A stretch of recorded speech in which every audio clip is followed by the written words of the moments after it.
This time on One Foot Flipper, I'm just begging all of you to stop. Stay tuned. One foot flipper. Hey everybody, Paige here, the One Foot Flipper. How's it going? I'm alright, but I really gotta talk about something. And that something is free shippings and the mistakes that constantly come with it. You know, you see it. Whoopsie, I did it again. I made a big mistake on eBay. What is it? Click through to see. I could do a 2-hour clip show of just YouTubers saying how they accidentally shipped an item out at a dead loss from free shipping. You know, I could do a 2-hour show of it just from ADH Dave alone. In my last video, I praised him to high heavens, although it did mention the free shipping thing, and he managed to do it again today. Everybody else, just stop doing it. Stop. Stop. Free shipping is an expert-only tool that's really only suitable for people with nothing but replenishables or who sell nothing but items that don't vary in their shipping costs by location. Now, I'm going to continually say eBay for all of this video, but what I'm saying is basically relevant to any platform that allows you to choose or set your shipping charges.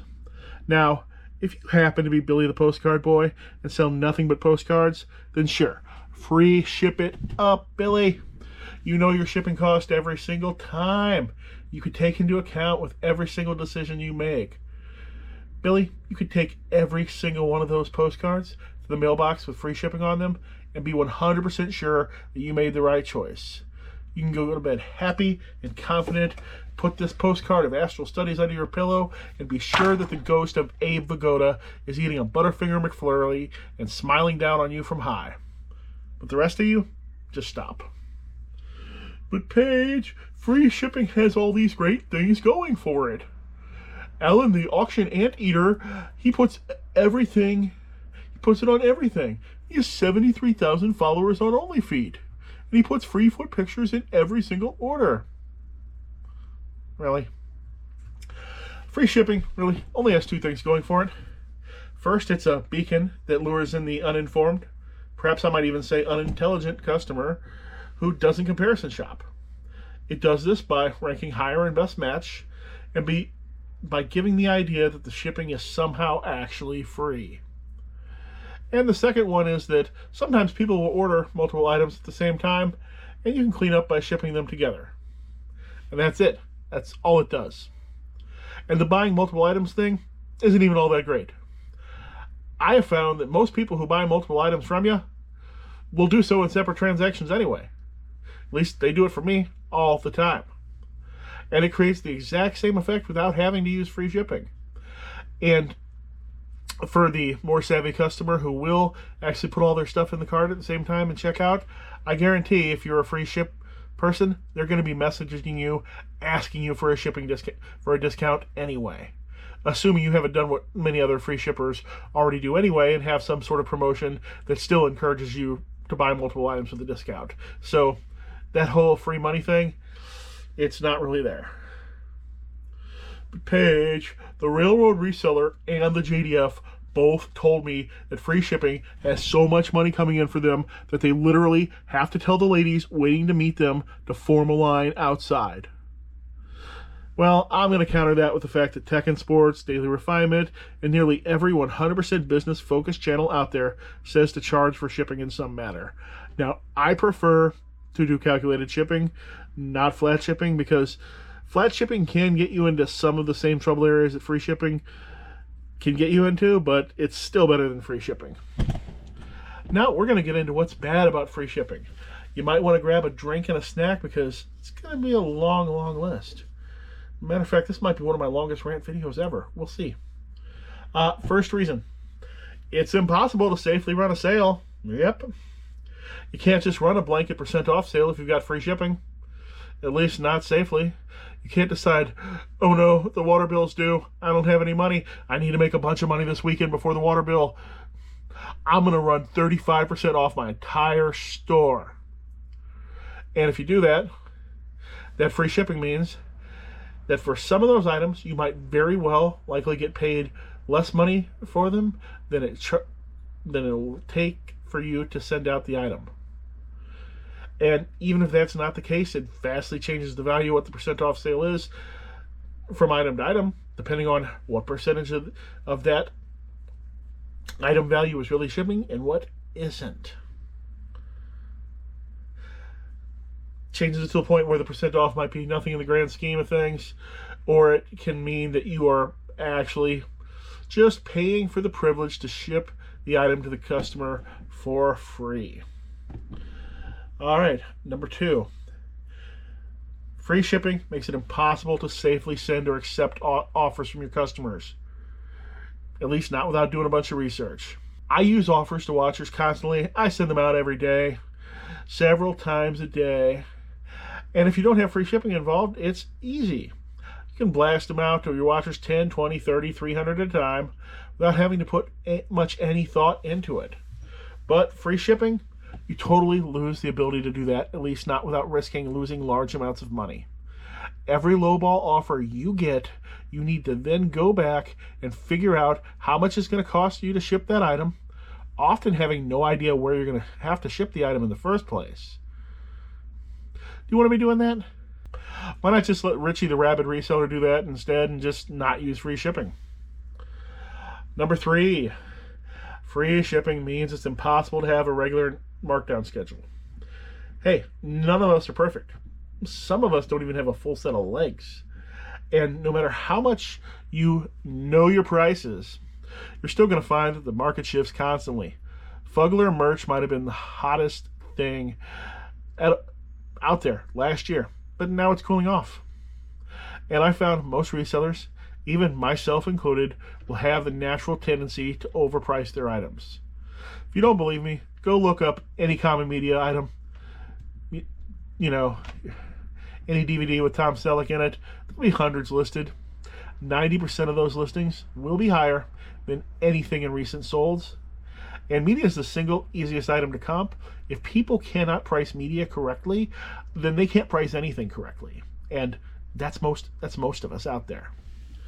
This means that having a regular markdown schedule is crucial to keeping merchandise moving, unless you specifically have an all long tail fire and forget store, which if you do, that should be a separate store from your good stuff. I actually do have a separate all long tail crap store.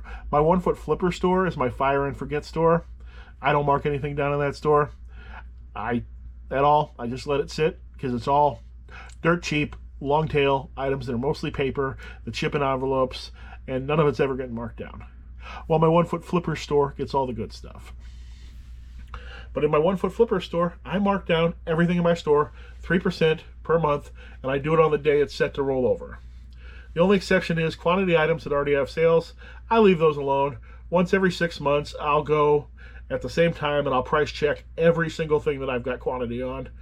It sounds bad, but it's not really. I've usually got quantity on 30 or 40 items at a time. And if so, I'll adjust those prices as needed. However, got free shipping? Throw all that out the window. If you combine free shipping with any sort of markdown schedule, you will absolutely end up shipping things out at a dead loss eventually. Unless you sell nothing but new video games and you somehow get for free, then those you probably sell those before it gets that $4.30 it costs to ship them out. But anything else, you will be shipping items out and losing money on doing it, eventually on a daily basis.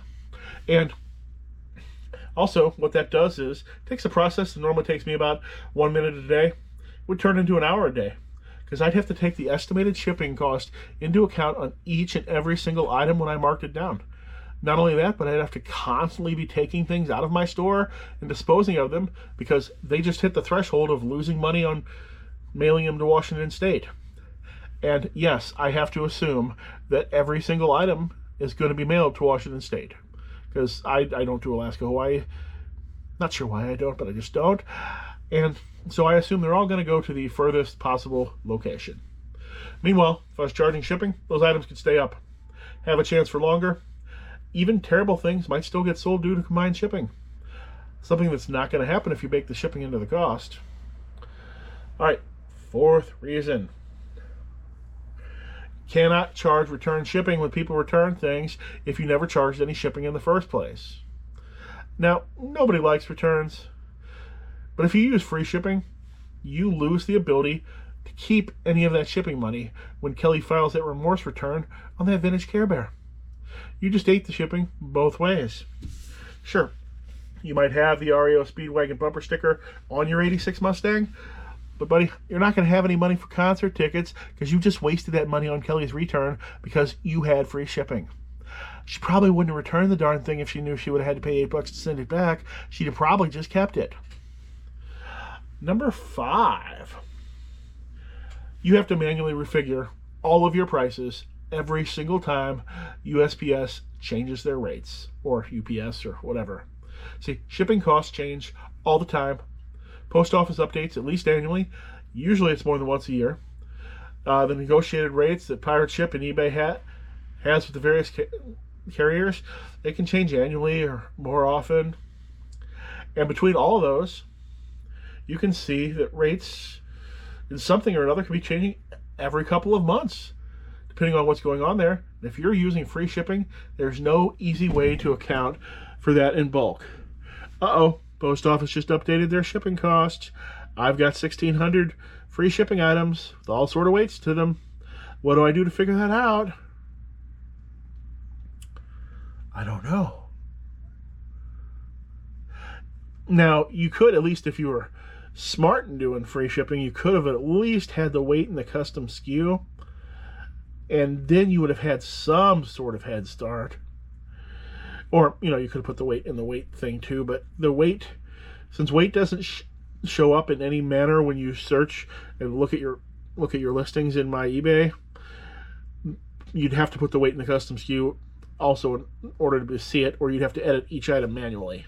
And who wants to do that? Of course, apparently you want to do that if you're using free shipping, because you're going to be doing that all the time, every time the rate changes. And if you don't do it, just cut your profit margin down a little bit. Since shipping rates normally go up, not down, and it's just going to get worse and worse as time goes by, because some items can just sit in a store for years before they sell. Let's say you might have had an item sitting in your store for a few years now, and it gets itself down to $5. Well, the problem is that item weighs 3 pounds, and it's actually kind of big. And you end up shipping it to California at a cost of $23, and you only took in $5. Now, it takes a lot of mistakes in store management for that to happen, but it does happen. And given enough items, even if you're using free shipping, that absolutely will happen. I mean, not to maybe not to you or to me, because not going to happen to us, of course, but the guy down the street who collects bread ties, he breeds fancy mice and sells them on Craigslist, lives in the basement. You think he has good store management? Somehow I don't think he does. However, if you don't have free shipping, you're just using shipping rules like a sane person, then, I can just change my under 1 pound rate from $5.29 to $5.49. Or if you're using calculated by weight, you don't have to do anything at all. I do calculated by weight for things over 1 pound, and I do a flat rate on things under 1 pound, just because I'm a lunatic like that. Really, it's just because I don't want to figure out what things that weigh in the ounces actually cost to ship, so I just assume they all weigh 12 ounces. And every once in a while, eat it for the things that are between 12 and 16, but I don't eat it by much. Then for heavy priority items, I will default to UPS for my rule instead of USPS. And I don't actually suggest that you give your customers a choice of how the item gets shipped, because it just creates more work for you.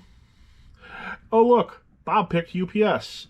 Nobody else picked UPS today. Now I got to go out to UPS. Great. Less profit and more problems for you as a reseller, particularly if you don't want to offer any, you don't want to offer any faster than normal shipping.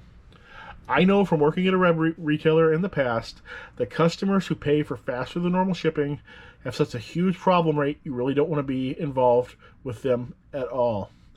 They are going to start that time clock on their order the minute they place it. If they pick next day shipping and they order at 10 p.m.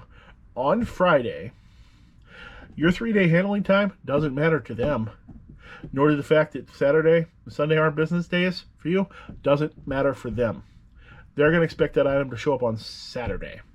They're not going to expect for that item to show up on, what day would it actually, could you actually do it and still go by your policies?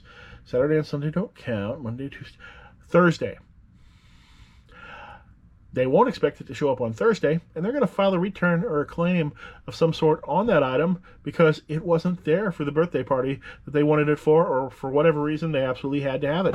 They already went out and did something else, and just going to light your huge expedited shipping money on fire.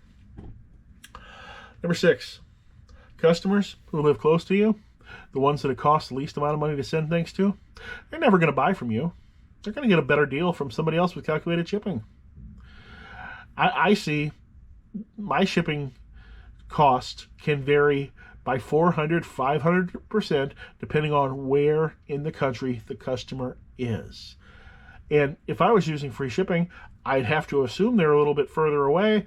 I can't put it in at the rate like they live next door to me. Doesn't work.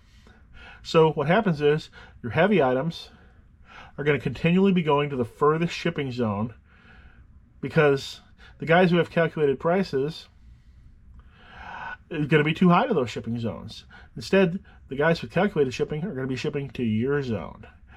You won't be. So, unless it's a unique item, you're not going to be shipping from Missouri to Kansas City. You're going to be going across the country with a large number of your orders. You're going to be shipping from Missouri to California, from Missouri to Florida, from California to Florida. And just most of your orders aren't going to be close ones for the most part because the people with the calculated shipping are going to be cheaper than you. Or if you are cheaper than calculated shipping, watch out there because I don't think you're making any money at that point. So that's just cutting into your profit margins overall just so you can have a little free shipping checkbox on there and maybe rank a tiny bit better on the eBay algorithm. At the end of the day, that checkbox isn't going to do anything for you. Your ex-girlfriend from middle school, she's never coming back, and the woman at Starbucks is still going to mispronounce your name every single time. Hey, if you lasted this long, why not hit that subscribe button? That is mostly the reason I'm in all of this at this point. It's not like I'm ever going to go skiing again, so just cut me a little slack here. Number 7, you will pay more money in fees as some states don't tax shipping.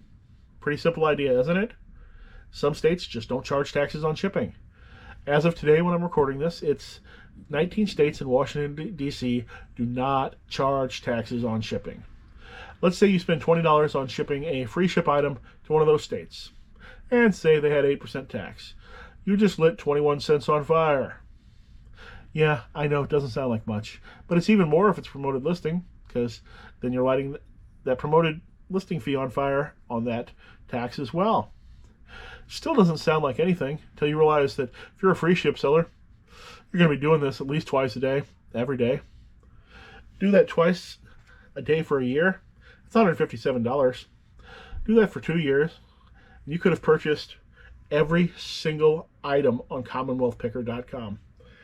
And really, just like Kevin says, he'd rather give the discount to the customer rather than give the money to eBay.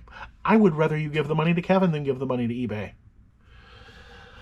All right, number 8, customers who don't pay for shipping are more likely to file returns. I think free shipping attracts Amazon customers who enjoy returning things. Now, I could be completely wrong about that. I have no data to back up what I'm saying here. But just from watching my wife and other people shop, I believe the sort of customers who are going to search eBay and click on free shipping, the same sort of customers who do lots of shopping on Amazon and have learned how easy it is to return things and how consequence-free it is. So thus, they've gotten used to returning a lot of things on Amazon. Now, I want as few returns as possible. I want 0 returns. Matter of fact, I want your returns to be shipped to my house so I get to keep them. I want a negative number of returns. But if you've got free shipping, you're going to end up taking a lot of free returns, whether you like it or not. Of course, this is going to vary depending on what sort of thing you sell. Some items have almost no returns, while others, like clothes and electronics, huge return rate. It's going to vary by what you're selling, but I do think that free shipping attracts customers who like to return things. And that free shipping on your item means the customers don't understand how much of the item cost is shipping and how much of it is actually the item. There are some classes of customer who don't understand that anybody is paying for shipping at all. I don't know who these people are. Maybe they went to obedience school, they didn't go to high school. I don't know, but some people just think free shipping is free and nobody pays for it. So they'll send you a $5 offer on a $10 free ship item and not understand why you can't accept that offer. Even though you know it costs you $6.83 just to ship the thing out. But they still won't understand why you can't come off that $10 by very much. In fact, free shipping makes any price negotiation you make worse, because that negotiation is coming out of both the shipping cost and out of the item cost, instead of just cutting off the base price of the item. Hey, number 9. If you do dare send out an offer, then the minimum offer sent is effectively a much higher discount, since that offer's already also discounting the shipping. You guys do know what offer to watcher is, right? Because I didn't for quite a long time. I mean, I certainly knew about it before I ever had a channel or anything like that, but it's that thing in your Seller Hub or on your eBay phone app where you can send out % off offers or specific price offers to the watchers of your items. And I do this every day, multiple times a day, and I get a lot of business from it. But if you have free shipping on your offers to watchers, the offers look aggressively worse than they do otherwise. If you've got an item up for $20 free ship and you know it's going to cost you $10 to ship, you send off a 10% off offer, it looks like the price went down from $20 to $18.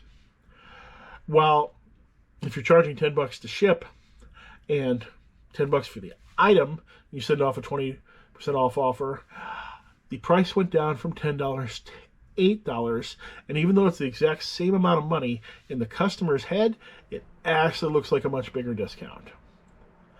And not only that, that minimum 5% discount that you might just want to blast out to everybody, that 5% discount got bigger if it's including the shipping cost, and there's no way around that. You know, this alone would be a reason for me not to do free shipping all by itself. That's the big enough reason right there. You could forget the other 30 reasons. Number 10.